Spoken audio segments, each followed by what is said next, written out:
अस्सलाम वालेकुम नाज़रीन, रोशन पाकिस्तान में खुशामदीद। मैं हूं आपका मेज़बान उमर इम्तियाज़ और मैं हूं तैयबा सत्तार। नाज़रीन, आज के प्रोग्राम में इंतहाई हसास मौजू पर हमने सोचा है कि बात की जाए। और आजकल काफ़ी मीडिया हाइप भी है इस बात की। मनशियात का आदी हो जाता है एक नौजवान, उस पर बात करने की आज हमने ठानी है। तैयबा, आपने अक्सर देखा होगा कि नौजवान जो हैं, कुछ लोग तो जो है वो फैशन की वजह से ही जो है वो मंशियात के आदी हो बिल्कुल जाते उमर, हैं। ऐसे ही है। हमने देखा कि स्टूडेंट्स खास तौर पे जो हैं वो ड्रग्स के आदी होते हैं, मनशियात लेते हैं यूनिवर्सिटीज़ में। मैं ये सोचती हूँ कि पता नहीं किस तरह से अवेलेबल कैसे होती है उनको ये चीज़ें। स्मोकिंग तो बिल्कुल कॉमन हो गई है। इदारों के बच्चे जो स्टूडेंट्स हैं या ऑफिसेज में हम देखते हैं, इवन स्कूल के बच्चे जो हैं वो सिगरेट्स पीते हैं। इसके अलावा बहुत सारी ऐसी चीज़ें, इंजेक्शंस भी यूज़ कर रहे हैं। मतलब बहुत पीक का जिसको कहते हैं ना हम, ड्रग्स वो यूज करते हैं और उसके उनके हेल्थ पर भी बहुत बुरे असरात आते हैं। तो ये समझ नहीं आती कि फैक्टर्स क्या हैं, क्या फैक्टर्स हैं आपके ख्याल में उमर के जो एक इंसान को, एक नॉर्मल इंसान को नशा करने पर मजबूर कर सकते हैं? मेरे ख्याल में एक घरेलू प्रेशर होता है, फिर डिप्रेशन का शिकार हो जाते हैं, फिर वो ये समझते हैं कि इसी चीज़ से जो है ना, एक नशा जो है वही हमें इस डिप्रेशन से जो है वो आज़ादी दे सकता है। इश्क में नाकामी एक बहुत बड़ी वजह होती है। आजकल वीडियोस बहुत वायरल हो रही हैं कि इश्क में नाकामी हुई तो मैंने नशा शुरू कर दिया, सिगरेट पीना शुरू कर दिया। टीनेजर जो बच्चे होते हैं खास तौर पे, वो बहुत ज्यादा असर लेते हैं इस तरह की चीजों का। ये इंतहाई इश्क में नाकामी हो गई, एक इंतहाई संजीदा मसला है। और इसी पर बात करने के लिए और करेक्ट टाइम पे हमें ज्वाइन किया है सैयद जुल्फ़िकार हुसैन साहब ने। इंसदादे मनशियात मुहिम के कंसल्टेंट है ये, इनको प्रोग्राम में वेलकम करेंगे। सर, मेरी आवाज़ सुन पा रहे हैं आप? जी बिल्कुल सुन रहा जी आपकी आवाज़। मुझे ये बताइएगा सर कि जिस तरह हम जिक्र कर रहे थे कि नौजवानों में रुझान जो है वो काफ़ी बढ़ रहा है मंशियात का, और इसके मुख्तलिफ अवामिल हैं। कुछ नौजवान जो फैशन के तौर पे जो है वो इसको इस्तेमाल करना शुरू कर देते हैं। फिर इश्क में नाकामी एक बहुत बड़ी वजह बताई जाती है मंशियात को इस्तेमाल करने की। तो सर, अदातो शुमार बताइएगा कि कितने लोग जो है वो मनशियात की जो आदत है उसमें मुब्तला हो चुके हैं, इस लत में मुब्तला हो चुके हैं। इसमें रेशियो क्या है ख़वातीन की और मर्द की? मेहरबानी, बहुत शुक्रिया। आपने एक ही सवाल में बहुत से सप्लीमेंट्री क्वेश्चन भी डाल दिए। सबसे पहले तो अगर हम ड्रग एडिक्ट की बात करते हैं द होल कंट्री, तो पाकिस्तान में इस वक्त जो हमारा नेशनल सर्वे है, जिसे नेशनल सर्वे ऑन ड्रग्स कहते हैं, जो यूएनओडीसी और मिनिस्ट्री ऑफ नारकोटिक्स ने कंडक्ट किया था 2012 में जी। और 2013 में उसको पब्लिश किया था। According to this survey 6.7 million यानी 67 लाख लोग पाकिस्तान में ड्रग एडिक्ट हैं, एक्सेप्ट अल्कोहल। उसमें शराब जिक्र नहीं है, लेकिन उस वक्त एस्टेसी, एलएसडी टैबलेट, कोकीन और आइस वगैरह भी शामिल नहीं थी। सही। अब ये तो वो जो उस वक्त 2013 के जो नेशनल सर्वे, लेकिन उसमें एक और बात का इजाफा कर दिया गया कि हर साल आप 0.5% उसमें इंक्रीज भी कर सकते हैं। बट अदर साइड अगर हम देखें तो पॉपुलेशन बड़ी तेजी के साथ इंक्रीज की है पाकिस्तान में। और इस वक्त 2021 में बीइंग एज एक्सपर्ट मैं कह सकता हूँ कि 10 मिलियन यानी 1 करोड़ बंदा हार्ड और सॉफ्ट ड्रग इस्तेमाल कर रहा है इस पाकिस्तान में। तो ये तादाद बड़ी है, कम नहीं। अब आपका सवाल है कि कौन वजूहात क्या थी, क्या इश्क की वजह से या क्या? इसमें जी there are so many reason जिसकी वजह से नौजवान नशे की तरफ आते हैं। पहला तो आपने ये जो इश्क वाला सवाल किया, इश्क की बात की है, ये थोड़ा सा और पीछे ले जाते हैं। सबसे पहला जो एक मेन ट्रेंड है वो है पीयर प्रेशर, दोस्तों की बुरी सोबत। फिर आपका घर का माहौल जो है, हमारा ज्वाइंट फैमिली सिस्टम खत्म हो गया। इनहेरिटेड चीजें, मतलब दादा करता था नशा, वालिद कर रहा है, वालिद के बाद अब बेटा कर रहा है। फिर आप अनएम्प्लॉयमेंट, एजुकेशन के बाद आपके पास जॉब कोई नहीं है। अब पाकिस्तान में उसकी मिसाल अगर मैं देता हूँ, अगर 250 यूनिवर्सिटीज हैं private and the government sector, अगर वो हर साल पास आउट करते हैं 5000 बच्चों को, आप देख लें साल में कितने बच्चे हैं। और ना गवर्नमेंट लेवल सेक्टर में जॉब है ना प्राइवेट सेक्टर में। ये एक और बड़ी रीजन है। फिर आप पे एक जो माहौल का प्रेशर होता है, उसकी वजह से आप नशे की तरफ आते हैं। ये मेन जो चंद वजूहात हैं क्या कहते हैं जिसकी वजह से आप लोग नशे की तरफ आ रहे हैं। और एक और आपने बात की थी कि खवातीन, क्या इसमें कोई शक नहीं है, मर्दों के साथ साथ खवातीन में भी एडिक्शन बड़ी बढ़ चुकी है। और ख़ासकर यंग ख़वातीन जो पढ़ी लिखी हैं, जो यूनिवर्सिटियों की बच्चियाँ हैं, दोस्तों की वजह से किसी ने कहा ये मैं पढ़ने के लिए चीज़ इस्तेमाल करता हूँ, इसमें बहुत प्लेयर मिलता है, आपकी एजुकेशन जो है वो बड़ी स्ट्रॉन्ग हो जाती है, पढ़ने में मदद मिलती है, याद दहानी में आपकी मेमोरी तेज हो जाती है। वो चीज़ें आहिस्ता आहिस्ता फिर आपको एडिक्शन की तरफ ले जाती हैं, अब्यूज़ की तरफ ले जाती हैं। जी सर। जी सर, बताइएगा कि ड्रग्स के हवाले से आगाही फैलाने के लिए आपके ख्याल में कौन सा सोर्स ज्यादा मौसर है?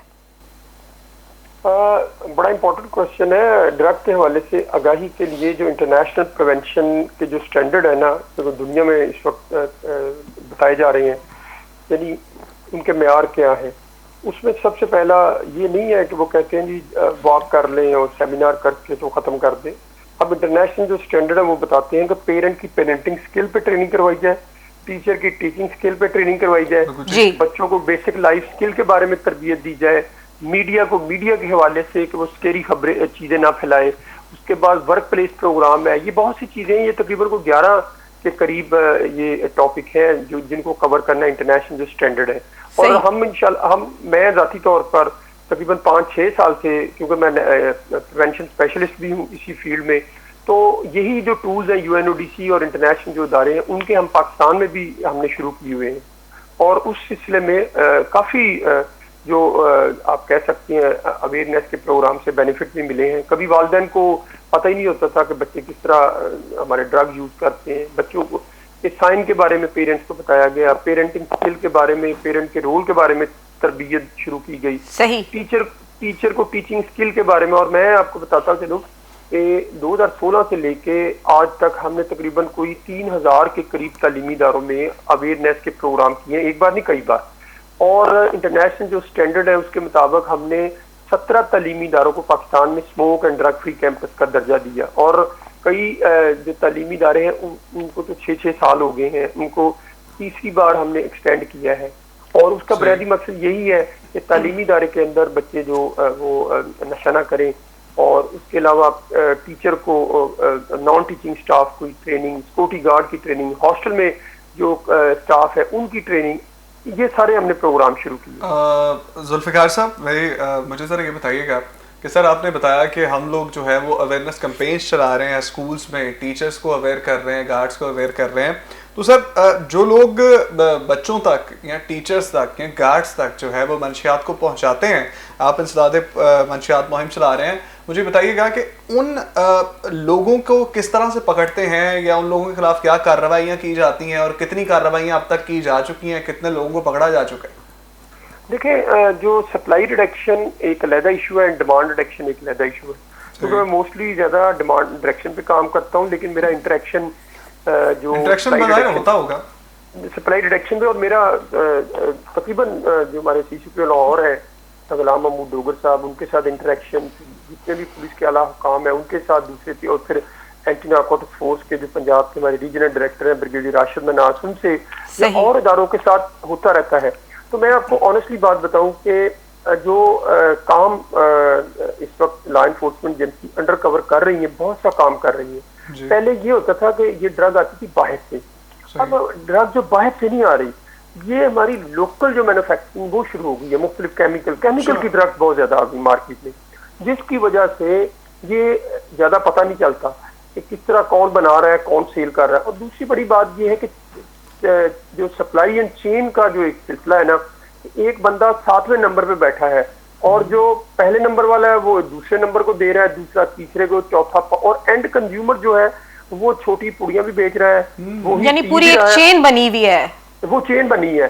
अब इनको इस चेन को तोड़ना, तो यकीनन मैं भी उन मीटिंग में शामिल होता हूँ, लेकिन मैं तो अपनी राय दे सकता हूँ कि ये कीजिएगा, लेकिन मैं आपको ऑनेस्टली बात ऐसी चीजें नहीं बता सकता कि ANF ने पिछले 1.5-2 महीनों में ऐसी कार्रवाइयाँ की हैं लाहौर के पोश इलाकों में कि वो किलो के हिसाब से 500 किलो के हिसाब से चीजों को पकड़ा है, लेकिन वो हाईलाइट नहीं की गई चीजें। इसी तरह पुलिस भी बहुत सा काम कर रही है। देखिए, जब आप खुद एक बड़े ओहदे पे होते हैं ना, तो आपके अंदर भी वो चीजें, मैंने जो हमारे CCP लाहौर या ये राशिद मनास साहब जो ब्रिगेडियर हैं ANF के, वो बहुत सी पेन लेके काम कर रहे हैं, लेकिन ग्राफ पॉपुलेशन का बहुत ज्यादा है, एडिक्शन बहुत ज्यादा तेजी के साथ, और दूसरा ये है माशी और माशरती हालात जो है ना, उनको माशरे के अंदर जो चेंज आ रही है ना, उनको नहीं कंट्रोल किया जा सकता। माहौल आपका वही है, जॉब नहीं, जॉब की अपॉर्चुनिटी नहीं है,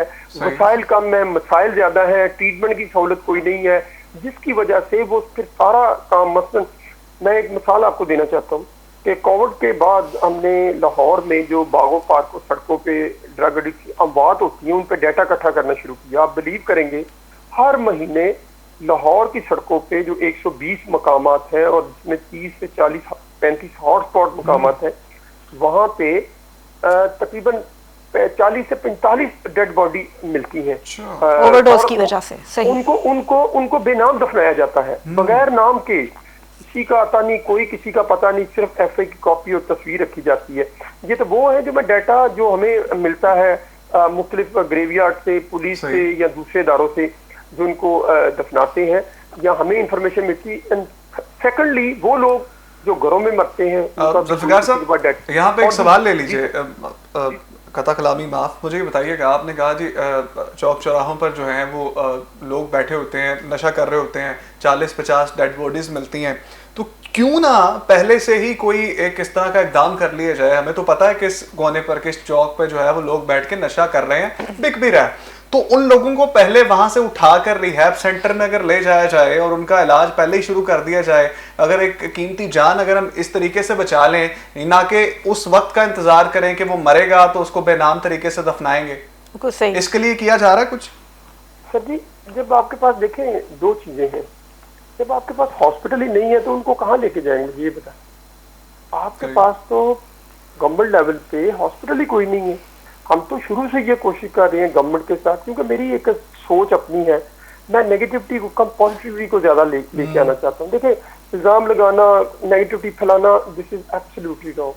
सवाल ये है कि आज के दौर में अगर पॉजिटिविटी बेहतर तरीके से और उससे अगर मसाइल हल हो जाए, मेरी बड़ी कोशिश है, मैं लगा हुआ हूँ पीछे कि लाहौर में या लाहौर से बाहर, अभी भी मैं आपके प्रोग्राम की हिसाब से बताना चाहता हूँ कि लाहौर में इमीडिएटली 20 से 25 हजार अफराद को ड्रग एडिक्शन इमीडिएटली इलाज की जरूरत है। और जो सड़कों बागों पार्कों में बैठे हैं उनकी मैं 3 कैटेगरी में उनको शुमार करता हूँ। एक कैटेगरी में वो लोग हैं जो बिल्कुल मरने के करीब है, जिनकी टांगें बाजू स्वेलिंग हुए हैं, जो उठ नहीं सकते, जिन्होंने महीने बाद 15 दिन के बाद, जिंदगी मौत तो अल्लाह के आते हैं किसी को, लेकिन जो बाहर नजर आता है उन्होंने चले जाना है इस दुनिया से। उसके बाद बी क्लास के वो लोग हैं, बी क्लास के जो 2 या 3 मरतबा इलाज करवाने के बाद फिर वापस एडिक्शन की तरफ आगे घर वालों ने निकाल दिया उन्हें। और तीसरे नंबर पे वो लोग हैं जो जिन्होंने अभी रिसेंटली स्टार्ट किया, बी और सी को हम इलाज के लिए लेके जा सकते हैं। ठीक है, बहुत बहुत शुक्रिया जुल्फिकार हुसैन साहब। और हम भी हुकूमत से यही गुजारिश करते हैं कि जुल्फिकार साहब जैसे लोग जिनके पास जो है वो इतने आइडियाज हैं, इनके आइडियाज को यूटिलाइज करें और जो है वो कोई रिहैबिलिटेशन सेंटर जरूर बनाया जाए तैयबा, कि इस चीज का इंतजार ना करें कि बेनामी कोई मरेगा तो उसको जाके दफनाएंगे बेनाम डेड बॉडी को। हम पहले से ही कोई हमें इस पर जो है वो काम करना चाहिए, और काम करके जो है वो रिहैब सेंटर बन जाएगा ना, तो बी और सी क्लास के लोग जो है वो पहले से ही वेल अवेयर होंगे और जो है वो मनशियात को इस्तेमाल करने से बाज आ जाएंगे। बिल्कुल। इसके साथ साथ उमर, जो माफियाज हैं उनको पकड़ने के लिए गवर्नमेंट को भी इकदाम करने चाहिए कि किस तरह से अवेलेबल होती है वो छोटे छोटे बच्चों को, टीनेजर्स को क्यों वो इन कामों में इन नशे की लत लगा देते हैं, तो उन लोगों के खिलाफ भी जो है वो जरूर कार्रवाइयां होनी चाहिए। मैं तो ये समझती हूँ कि आप मतलब एक जान बचा लेना, अगर किसी, ये बड़ा एक नेक काम है, अगर आपके सामने कोई, आपको पता चले कि कोई ऐसा फर्द है जो नशे में मुब्तला है तो उसको हेल्प करना चाहिए। यहाँ पे हमें जो है वो एक ब्रेक पे जाना है। ब्रेक के बाद जो है वो हम कोशिश ये करते हैं कि हमारे साथ कोई डॉक्टर भी मौजूद हों जिनसे हम जो है वो इस बारे में जान सकें कि इलाज किस तरह से करवाया जा सकता है, और जब कोई पेशेंट अस्पताल में आता है तो ट्रीटमेंट उसका किस तरह से शुरू होता है। बिल्कुल।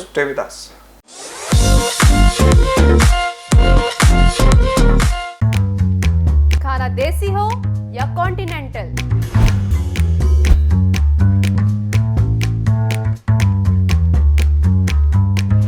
बहुत से लोग अच्छे खानों के बारे में जानते तो हैं, ये नहीं जानते कि वो मिलता कहां से है। मैं आपको लेकर चलूंगी वहां जहां मिलते हैं लजीज खाने।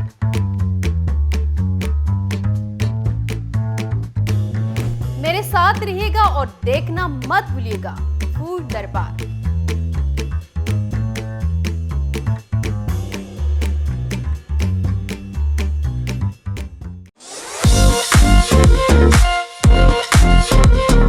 वेलकम बैक नाजरीन। ब्रेक के बाद आपको दोबारा से खुशामदीद कहते हैं। ब्रेक से पहले सैयद जुल्फ़िकार हुसैन साहब हमें बता रहे थे कि किस तरह से स्टूडेंट्स और जो है वो उनको अवेयर किया जा रहा है, स्टूडेंट्स को, टीचर्स को, गार्ड्स को, स्कूल्स के, उनको जो है वो अवेयर किया जा रहा है और इंसदादे मनशियात की मुहिम चलाई जा रही है ताकि जो है वो अपनी नौजवान नस्ल को बचाया जा सके, बिल्कुल, और आगाही जो है वो पैदा की जा सके।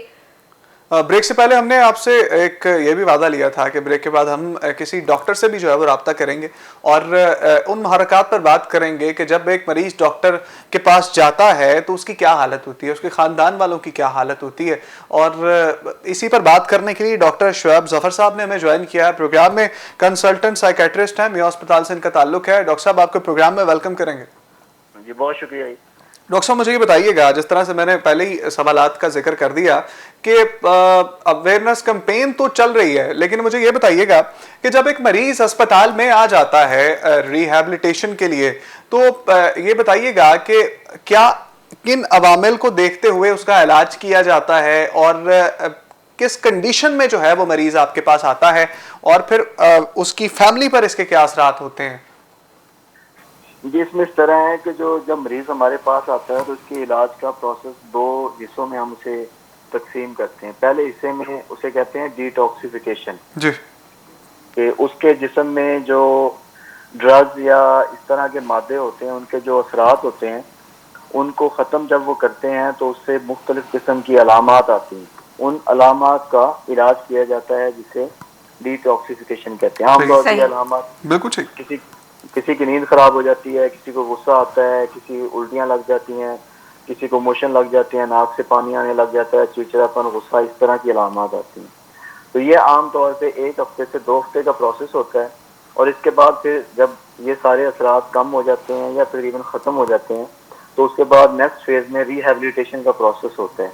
तो उसको मोटिवेट करना, उसको समझाना और उस पर काम करना कि आइंदा वो दोबारा नशे के इस्तेमाल से गुरेज करे। ठीक सही है। अच्छा, अब आते हैं हमारे पास जब मरीज आते हैं तो किस तरह की कैफियत होती है उनकी और फैमिली के हवाले से। जब हमारे पास मरीज आते हैं तो उसमें आम तौर पे मरीज के जो लवाहिक या घर के जो लोग होते हैं उनको ये पता नहीं होता कि इसमें कितने अरसे से कर रहा है। अच्छा।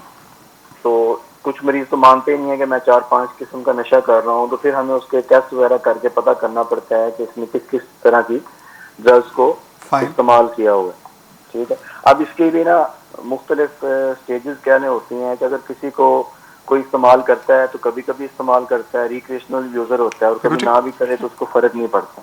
कुछ ऐसे होते हैं कि जो रोज इस्तेमाल करते हैं लेकिन अगर छोड़ भी दें, नागा भी हो जाए तो बहुत ज्यादा उनको मसाइल नहीं होते। और कुछ ऐसे लोग भी होते हैं जिनको ये रोज इस्तेमाल करना पड़ता है, अगर एक दिन की नागा हो जाए तो उनको बहुत ज्यादा परेशानी, बेचैनी और मुश्किल किस्म की कैफियत हो जाती है।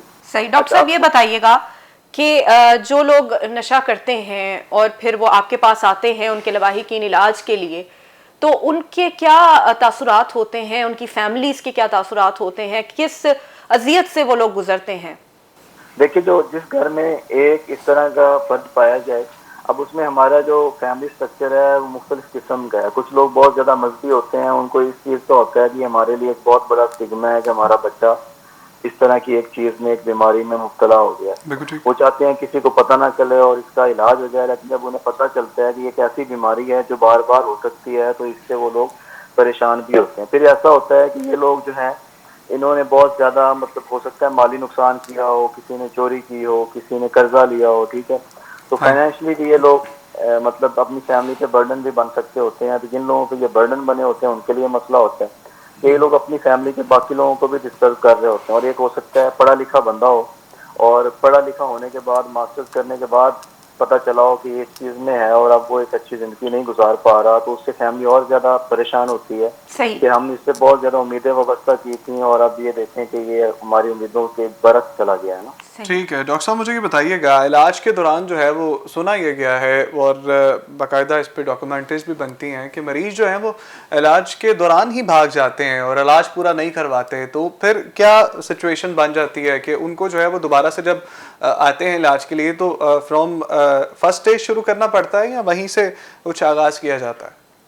उसमें इस तरह होता है, जब एक मरीज इलाज को छोड़ के दोबारा नशे की तरफ चला जाता है तो उसका इलाज नए सिरे से शुरू होता है।